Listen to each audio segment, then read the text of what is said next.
Ay,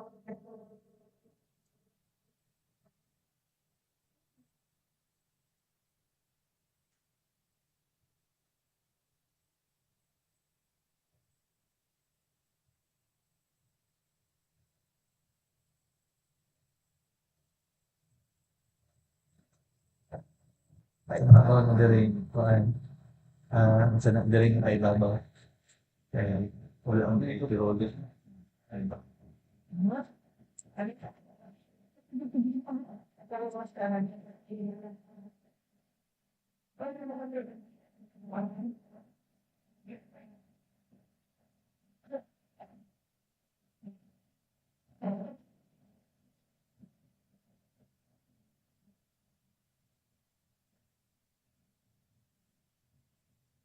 Ba, ibabaw hindi na rin.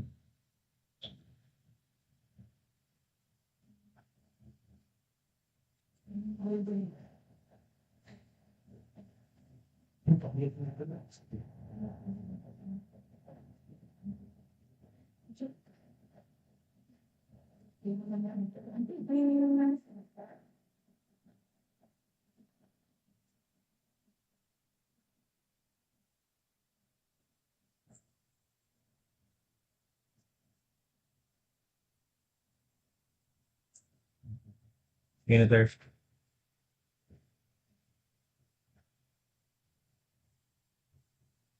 Hey, good morning. You have the projects scheduled for today. We call it clinical or concept. Overall and so with the project scheduled for this. Yes, Sir Chair, good morning to everyone. Our backer person, Engineer Almar Acevedo, present. Our vice backer person, Engineer Poisi Palionen. Our members, at the back, we have Engineer Gomez Torres.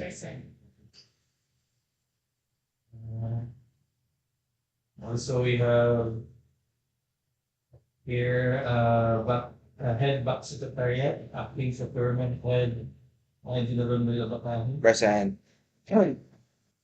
Technical working group. We have your Engineer Christine Talion, Engineer Engineer Jing Ticano, Miss Rochelle Garzola, Engineer Rosalito Villarreal, Engineer Orlan Ali. Also, yours truly, Rosalina Morali Jamin, from Secretariat. We have here, we would like us to acknowledge the General Manager of Contract Instruction, Juris, and Juris, thank you for coming. On the viewer, live on YouTube. Good morning. Here, we have 3 projects.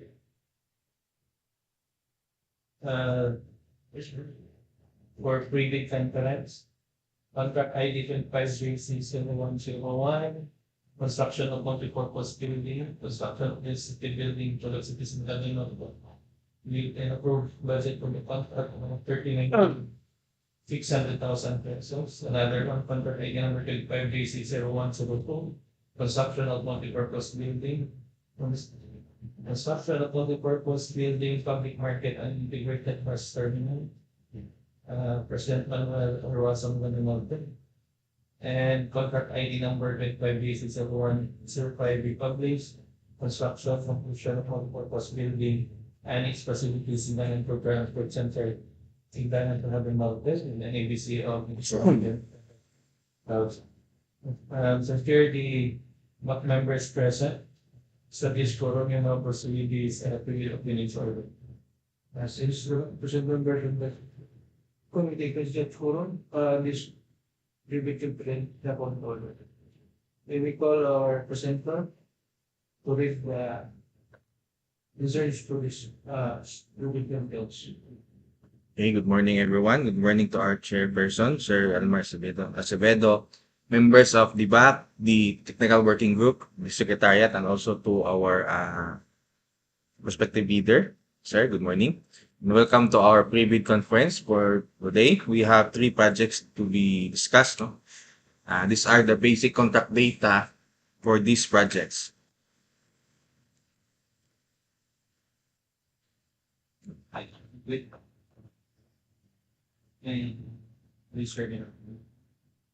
Okay. So we have here 25JC 101, construction of multipurpose building, construction of legislative building, Dipolog City, Zamboanga del Norte. The location is Dipolog City, Zamboanga del Norte. And the ABC is 39,600,000 and then the duration is 210 calendar days. We have also 25JC 0102, construction of multipurpose building, public market and integrated bus terminal. President Manuel A. Roxas, Zamboanga del Norte, and then the location is at President Manuel A. Roxas, Zamboanga del Norte, and an ABC of 49,500,000 and a duration of 328 calendar days. And lastly, we have 25JC 0105. This is a republished construction and completion of multi-purpose building and its facilities, Sindangan Cultural and Sports Center, Sindangan, Dipolog, Zamboanga del Norte, Phase 2. So the location is Sindangan, Zamboanga del Norte, and the approved budget for the contract of 19,800,000 and a duration of 275 calendar days. Okay. So this is the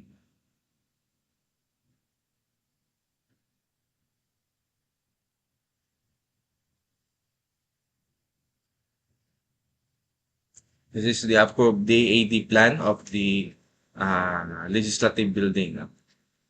So this is the master plan pero ang ato ang covered lang sa atong trabaho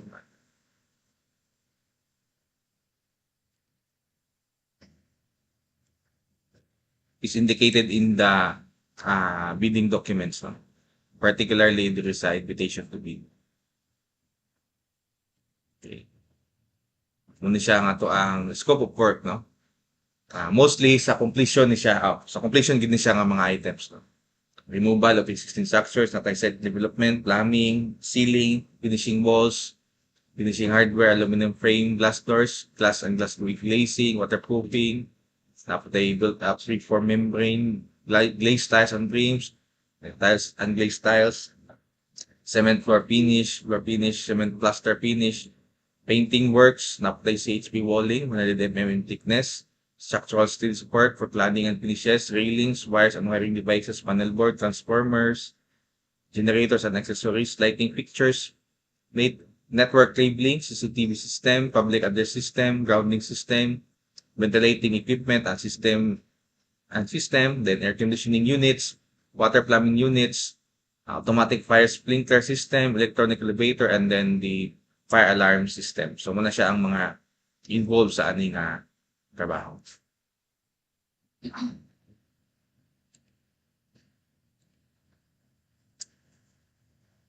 Next, for the public market.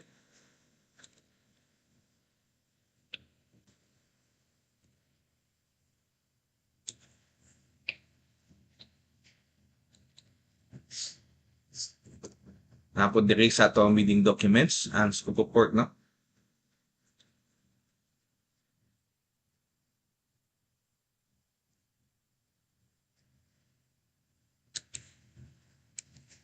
Okay. So this involves construction of 2-story na public market and then rehabilitation of existing 2 1-story building na bus terminal. So muna ato ang plano.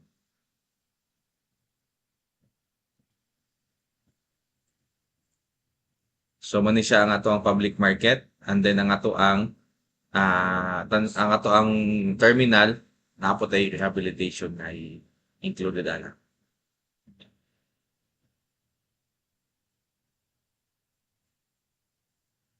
So muna siya ang ato ang site development plan. This is for the public market.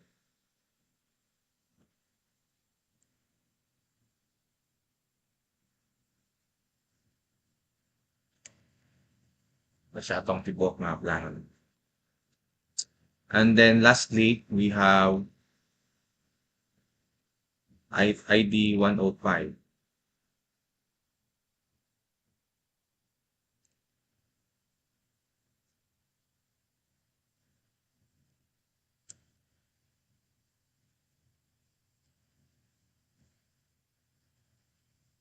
So, ang scope of work involves or includes installation of perforated aluminum ceiling panels with sound-absorptive materials and installation of mounting support for ceiling-mounted digital scoreboard. This is the DAD plan sa 105. So, muna siya itong perspective sa iyaang ceiling. And then sa iyang support. Okay? So those are the basic contract data of these three projects. Now let's proceed to the eligibility requirements. So for this particular contracts, the prospective bidders or contractors who wish to participate in this bidding are encouraged to enroll in these DPWH Civil Work Applications or CWA. You can inquire at the DPWH Procurement Service, 5th floor of the DPWH Building, Bonifacio Drive, Port Area, Manila, while those who are already enrolled shall keep their records current and updated. So, for the PCAB license requirement, muna siyang required na PCAB license for the classification. All those three contract IDs requires a general building GB1 building classification. But for the size range, for 25JC 101 and 102, this requires a medium A, and for 25JC 105, it requires small p. Okay. So now, for the technical component envelope of the bidders, they will be submitting to us two documents. The first one is the technical component envelopes. So these are the documents to be submitted by the bidder. The first one is a valid and updated PhilJEPS registration certificate, So by submitting your PhilJEPS,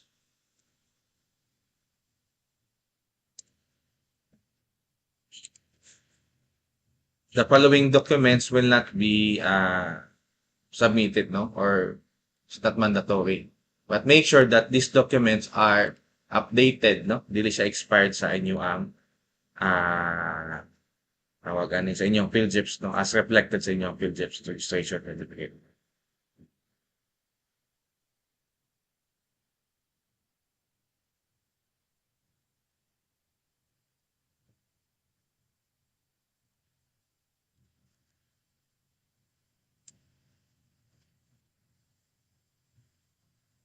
Okay. Now, for cases of joint ventures, each partner of the joint venture agreement shall submit their respective PhilJEPS registration certificate. Another document to be submitted by the bidder is their statement of their all its ingoing government and private contracts, including contracts awarded but not yet started. So you may use Form or Annex O of the CCASI. So these are the supporting documents that we needed also as attachment. Latest percent statement of works accomplished or SWA and percent time elapsed, contract agreement with copy of the scope of work and contract costs and bill of quantities, then NOAA and then NTP, and then joint venture agreement stating the percent participation for the joint venture. Next document is their statement of bidder single largest completed contract. You may use or you shall use Annex N of the CCSI together with the following supporting documents. Muna is certificate of completion and or final inspection report, CPS final rating, at least satisfactory, certificate of final acceptance, notice of award and NTP, contract agreement, and then joint venture agreement stating percent participation for the joint venture. Now, in order for the bidder to qualify for this bidding, the contractor, the bidder must have undertaken a single largest completed contract complying with the following cost and similarity criteria. For cost criteria, the contract should be at least 50% of the approved budget for the contract, adjusted to the current prices using Philippine Statistics Authority Consumer Price Indices. Kaya naman mo yung mga karaan siguro ng projects, so for example, 2018, 2019, so pwede ito na sa i-adjust using the PSA Consumer Price Indices. But make sure that, as stated in the bidding documents, only those projects which is not more than 10 years ago are qualified, no? Pag more than 10 years na siya, dili na siya pwede mo qualified sa inyong SLCC. Then for the next criteria, similarity criteria, to be considered, the contract must be contain, number 1, a category of work which is the same as or similar to the major category of works of a contract to be bid, costing at least 40% of the total cost of SLCC. Okay. And then a category of work which is the same or similar to the major category of works of a contract to be bid, costing at least equal to the same. Or however, no, naputay tawagan ni kana exemption, no, for contractors under small a and small b. The categories without similar experience on the contract to be bid may be allowed to bid if the cost of such contract is not more than their ARCC or allowable range of contract costs of their registration based on the guidelines as prescribed in the BCAM. So this is the major and similar categories of work for contract IDs 101 and 105. This is under a work code category of BIC or building completion, and these are the similar categories of work, no, as you can see in the screen. So dagan kani siyang similar categories of work. I think it's 22. This is based on the latest department order, no. However, for contract ID, wala ba? This is for contract ID 102,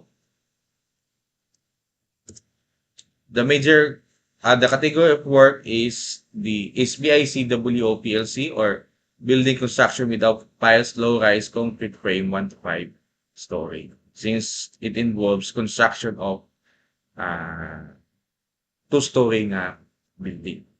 1-story ba to? Okay.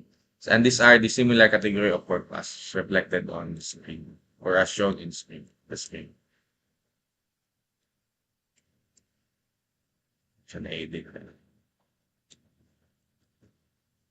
Okay. So these categories of work are also reflected in the bidding documents. Tana siya dito sa bidding documents, particularly sa bid data sheet. Kita niyo ito ang major and similar categories of work. Another document to be submitted by the bidder is the special pickup license. This is only for cases of joint ventures, no? And registration for the type and cost of the contract to be bid. Now, for the bid security, na di rin naka-indicate sa itong bidding documents, ang required nga bid security.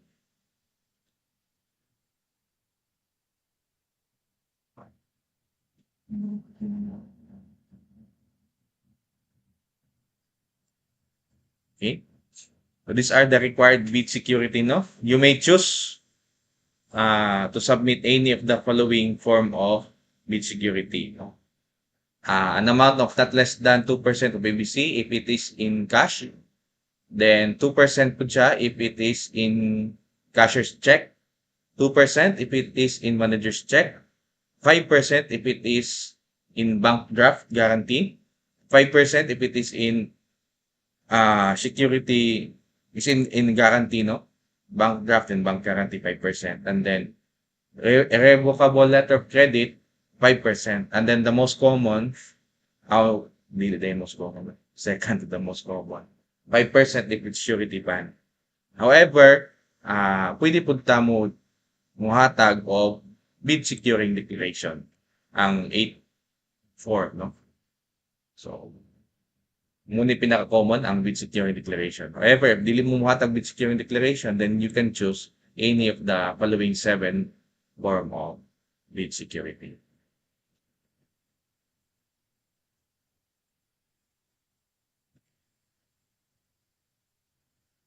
Next document to be submitted by the bidder is the under project requirements. The first one is the organizational chart for the contract to be bid. You may use form number 13, no? And then you should indicate the names of the key personnel, no, as required in bid data sheet in the bidding documents. So muna siya ang required nga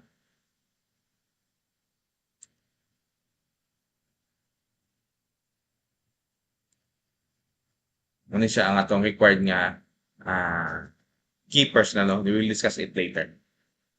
Next document is the list of contractors key personnel using form number 14. Then together with this form, you will attach also the following supporting documents. Number 1 is the curriculum vitae with experience data per personnel na siya. Notarized affidavits of commitment to work per personnel. Photocopy of their valid PRC licenses. And then photocopy of their valid certificate of accreditation and or training. So these are the list of contractors key personnel, no? As required for these 3 contract IDs. Contract IDs 101, 102, and 105. We require 1 project manager with at least 3 years of minimum years of similar experience and a total of 5 years minimum experience. No? However, for project manager, as required in DO 1690 to 2025, now we are requiring, since this is a building nga construction, we require to have at least DPWH accredited provisional project engineer or DPWH accredited project engineer 1. Okay. For materials engineer, the pledged personnel must be a DPWH accredited materials engineer 1. We also require 1 safety officer, must have completed or must be an accredited DOLE safety officers. Nananap po na siya training, no, sa occupational safety and health. And then the last one is a foreman, no. Nanglan na siya 3 years of similar experience and 5 years, minimum of 5 years of total experience, similar and related.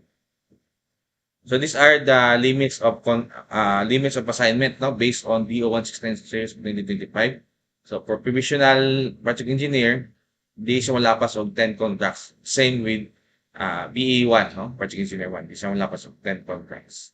And then ang cost contract for each contract must not be more than 100 million, and then an aggregate cost of 500 million for provisional PE. For PE1, ang cost sa each contract must be not more than 150 million and then an aggregate cost of 1 billion. Okay. Same sa atong MA, napod siya limits of assignment based on DO 98, 2016. Siya 1 project costing not more than 150 million or 2 projects with an aggregate cost of not more than 250 million and 3 projects with an aggregate cost of not more than 200 million.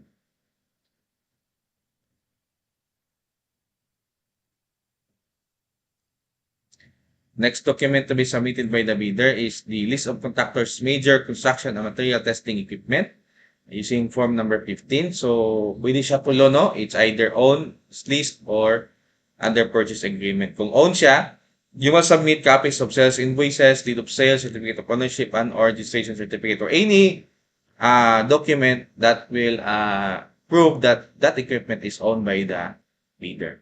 For leased equipment, kinahanglan siya og certification from the lessor that the equipment unit shall be available for the contract once awarded.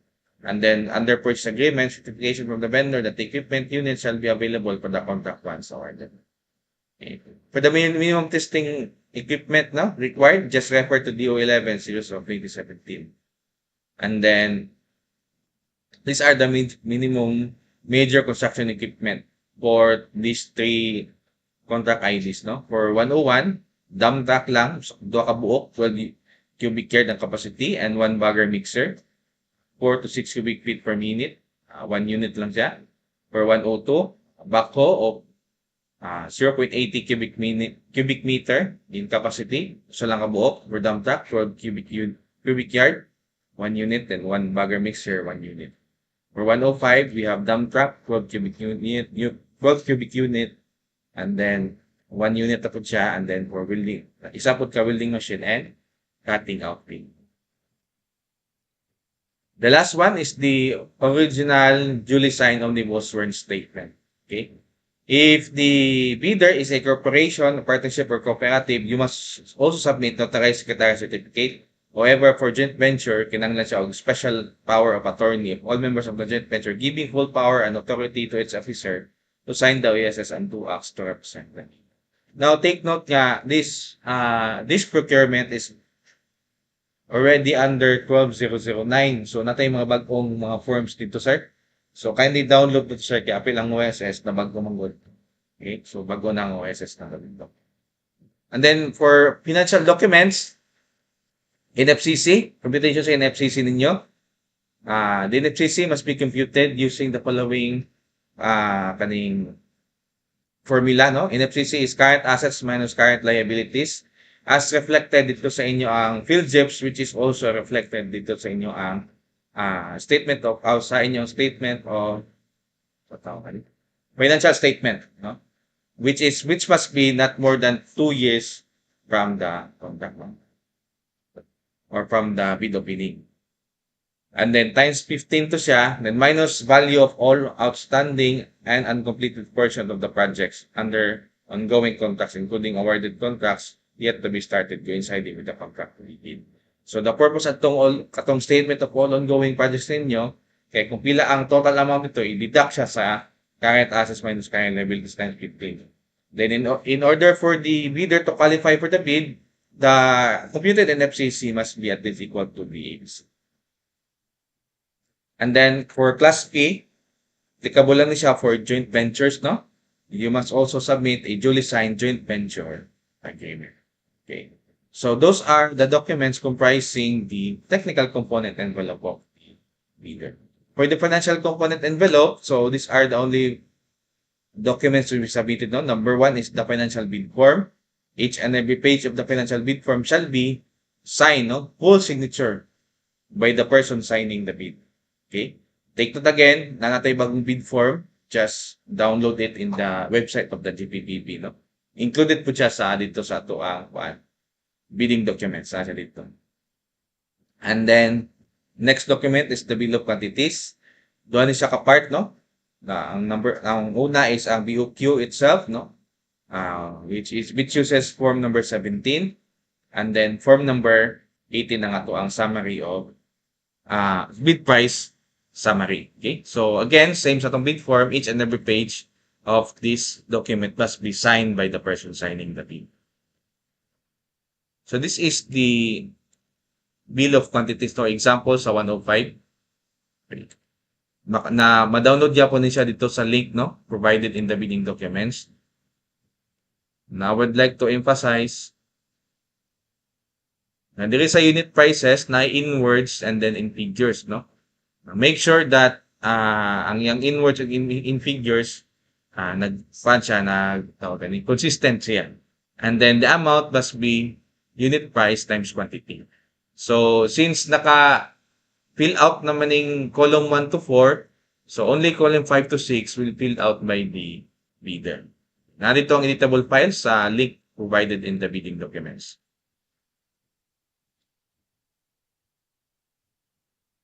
We also require a detailed estimates, no? And then in your detailed estimate, you must also include a summary sheet indicating the unit prices of construction materials, labor rates, and then equipment rentals used in coming up with the bid. And then also, in your summary sheet, make sure that you already included the cost of all taxes. And then the last one is the cash flow by quarter using form number 19. So, for the format and seal of the bid, the original copy of the bid as indicated in the bid data sheet shall be typed or written in an indelible ink and shall be signed by the bidder or person or persons duly authorized to bind the bidder to the contract. So, kinanglan siya i-print into A4 size. Ang document shall have a tab number. And then, prescribed forms must be completed without any alterations to the format and no substitute form shall be accepted. Okay? Any interlineations, erasures, alterations, overwriting shall be valid only if they are signed or initialed with the person signing the bid. Okay? So, ang bidder shall submit their bids to their duly authorized representative. So, mag-submit direct bid, kinanglan nga authorized representative to siya. So, naa siya proof na authorized siya sa bidder to submit the bid. Okay? So, any proof, basta kay mapamatudan lang yun, no? Na representative siya. So, 2 separate sealed envelopes na siya or 2 password-protected bidding documents in case of electronic bid submission.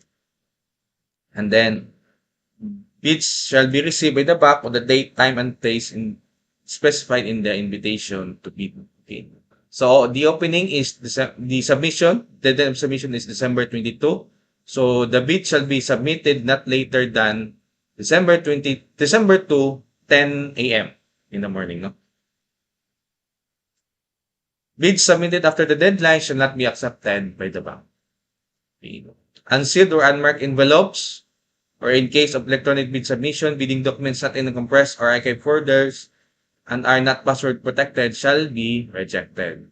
However, bid envelopes that are not properly sealed or marked or not properly compressed or password protected as required in the bidding document shall be accepted provided that the bidder is duly authorized representative shall acknowledge such condition of the bid as submitted. So, ang original technical envelope must be sealed in an outer envelope, then naka-indicate ang the following information, no? Contact ID, name the contact to be bid, and then napoy name and address of the bidder, name and address of the procuring entity, and then napoy warning, do not open before December 2. Okay. Same po sa ato ang mga copies, no? Nagyapoy nyo na itong mga information. Okay. So, basically, so lani ang ato ang paggama, no? Sa ato ang bidding documents. So, di kim klaro. So, ang original na to is composed of the eligibility documents and then the technical documents or requirements. So, i-bind nyo na siya or ibutang nyo diretso sa usa ka envelope. And then, ang financial proposal po sa original, separate po na siya nga nakabind. And then, ibutang na siya sa ka envelope, mother envelope, then nakabutang din na is original bid. Same po sa mga copies, no? Nandoon siya. Then, ang kaning mga document na yon, original and then the copies, ibutang na po ni siya sa mother envelope. So, all in all, isa rin ka envelope ang yung sabihin. Okay, nga siya. Okay. So, during bid evaluation, in cases of discrepancies, if there is a discrepancy between bid price and figures versus in words, so mag-prevail yun ang in words. Dito sa inyong POQ ni sir. Sa total price per item, unit price for the item times quantity of the item shall prevail. Sa stated total price versus the actual sum of price components items, prevail yun ang actual sum of prices of component items. Then, unit cost related estimate versus sa unit cost sa bill of quantities, mo prevail yun ang unit cost sa bill of quantities. Then, sa copy o sa original, mo prevail ang original. Then, during post-qualification, you will now be required to submit the following documents, no? Ang inyong DTI or SEC or CDA nga certificate, mayor's permit, tax clearance, inyong PCAB license, CRC or Contractor's Registration Certificate, audited financial statement, and then the latest income and business tax returns. Okay. During post-qualification, no, make sure that the bidder must have does not have any of the following deficiencies, no? Number 1, negative slippage nga 15%. Bisag usa lang ka project or negative slippage of 10% kada ka project. Automatic failure mo, no? Or post disqualified mo. Or failure of the contractor to commence repair works on ongoing contracts within 7 calendar days and to complete within 30 calendar days after the receipt of the procuring entity's notice of defects and deficiencies. Or failure of the contractor to commence repair works on contracts with pending certificates of acceptance within 30 calendar days and complete them within 90 calendar days upon receipt of the PA's notice of defects and failures. And then substandard quality of work as per contract plans and specifications or unsatisfactory performance of the contract's obligations as per contract terms and conditions at the time of inspection. Then sa inyong NFCC, we will recompute your NFCC. Make sure that your NFCC must be at least equal to the ABC. So, I guess that's all for the presentation or discussion for this pre-bid conference, Mr. Chair. Thank you, everyone. Since all the contract details has been discussed, Any motion for adjournment? Section of motion. As seconded, this should be. Question ba? Yeah, good. So this should become conditional order.